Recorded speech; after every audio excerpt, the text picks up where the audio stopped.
make our life easier while calculating compound interest is to deduce a formula from the process that we did just now. So let's get started. So let's keep our principal as P. So the rate for the interest R, and we'll find the interest for first year. And that comes out to be P into R into 1 by 100, or PR by 100.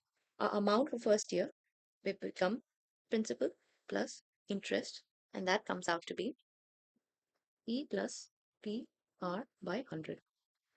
And that comes out to be P, I'll take that out, 1 plus R by 100. That's the amount for first year.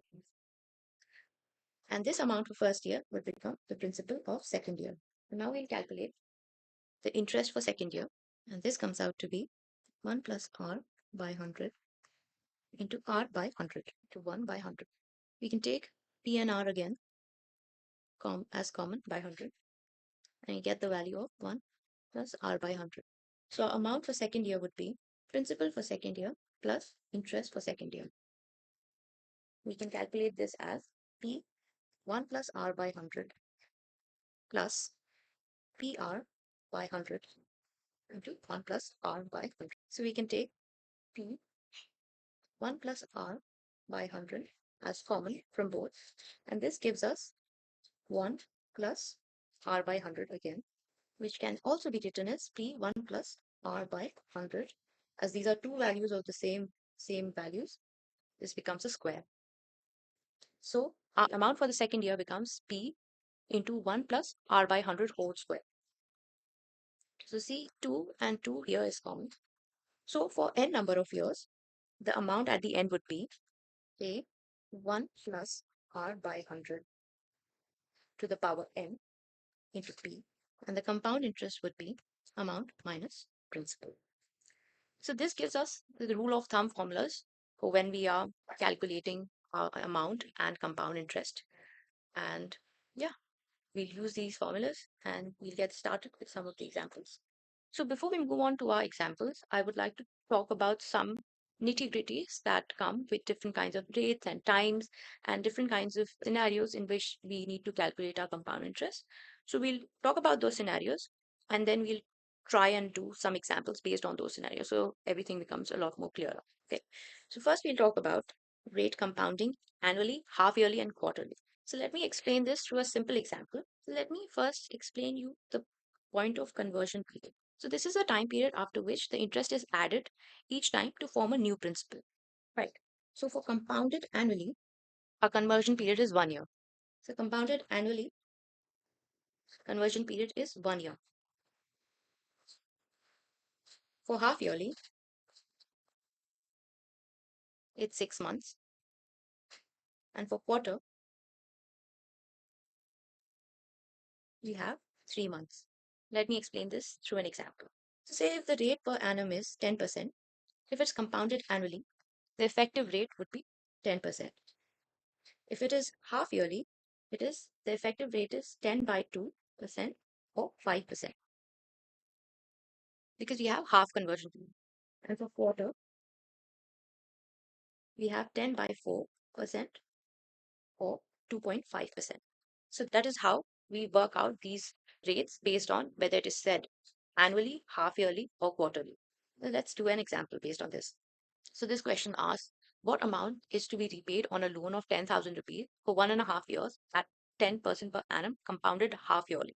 So because it says that the compounding of the rate has been done half yearly, then our new rate becomes 5%. Our time period is 1.5 years. So we need to understand how many half yearlies are there in our time period. So let's just convert that as 1.5 years. Because our rate is half yearly or 0.5 year, so we need to find number of periods of 0.5 years in the total time period. So our n, or the number of time periods, would be our time period divided by half yearly, or 0.5. So our time period is 1.5 divided by 0.5. So the number of time period becomes 3. And that is what is going to be used in our question. So let's calculate, and I'll just write down the principal, which is rupees 10,000. So now let's calculate the amount.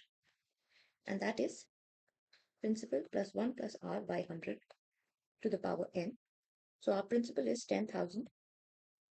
We multiply it 1 plus r is 5 by 100, and our time period is 3. So when we simplify this, we get 10,021 by 20 to the power 3. This comes out to be 11,576 rupees and 25 paisa. And that's how we calculate using this differently changing or differently compounding rates of interest. So now let's look at another scenario for which the interest rates tends to change for different successive conversion periods. So we'll have, say, R1, R2, and R3 for different years. Different years or different conversion periods. So how do we tackle with this? So say we have three different rates for three different years, R1, R2, and R3. So the amount for such a compounding interest situation would come out to be P into 1 plus R1 by 100.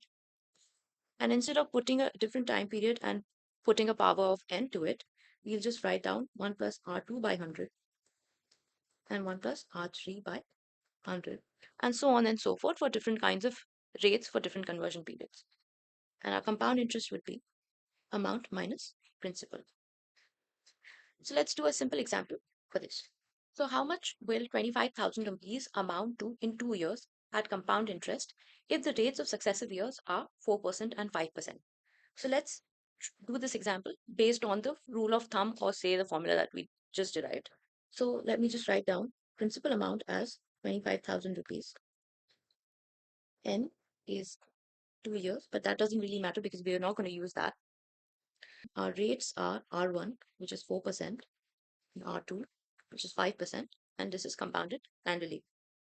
So amount would be principal into 1 plus R1 by 100 and 1 plus R2 by 100.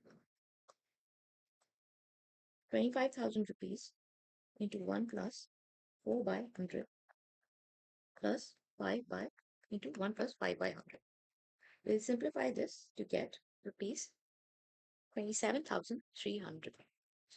And that's our amount at the end of 2 years after these two successive interest rates.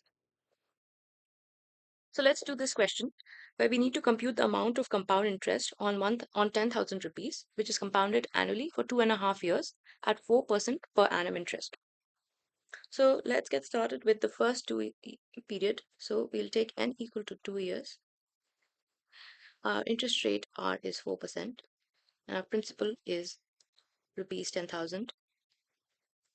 We'll take the compounding interest formula of amount as P into 1 plus R by 100 into 10 to the power n.